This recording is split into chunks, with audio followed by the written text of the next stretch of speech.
మీరెప్పుడైనా ఒకే ప్రదేశం ప్రతి రోజు నగరవాసులతో పర్యాటకులతో రోజంతా సందడిగా కన్నుల పండువగా ఉండడం చూసారా?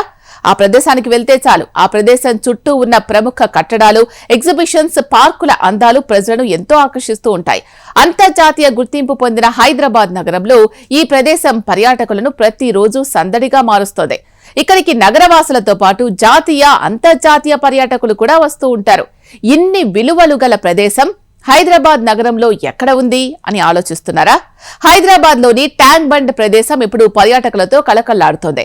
ట్యాంక్ బండ్ చుట్టూ ఉన్న ప్రపంచ ప్రసిద్ధిగాంచిన కట్టడాలు, పార్కులు వారిని ఎంతో ఆకర్షిస్తున్నాయి. అయితే పూర్వం ట్యాంక్ బండ్ అంటే బుద్ధుడి విగ్రహం, Lumbini park, NTR gardens, Prasad IMAX లాంటి ప్రదేశాలు గుర్తుకొచ్చేవి.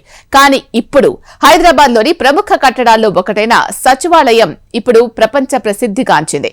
ఇక్కడికి మామూలు పర్యాటకులే కాకుండా అంతర్జాతీయ పర్యాటకులు కూడా వస్తున్నారు. అంతేకాకుండా దగదగా మెరిసే అద్దాలతో కనిపించే అమరవీరుల స్తూపం భారతదేశంలోనే అతిపెద్ద స్తూపం.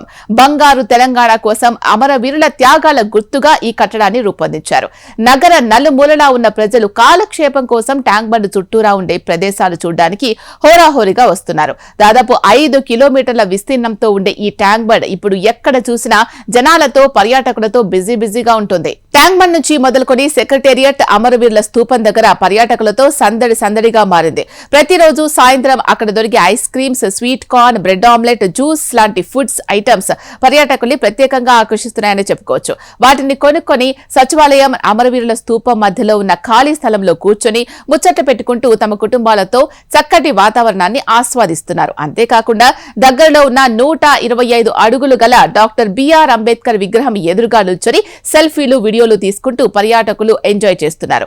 ఈ కొత్తగా కట్టిన 3 కట్టడాలు హైదరాబాద్ అందాన్ని రెట్టింపు చేశాయని, ముఖ్యంగా సచివాలయ భవనం ఎంతో నచ్చిందని అమెరికా నివాసి టైలర్ రీక్వా తెలిపారు. అమెరికన్లకు మన సచివాలయం బాగా నచ్చిందట.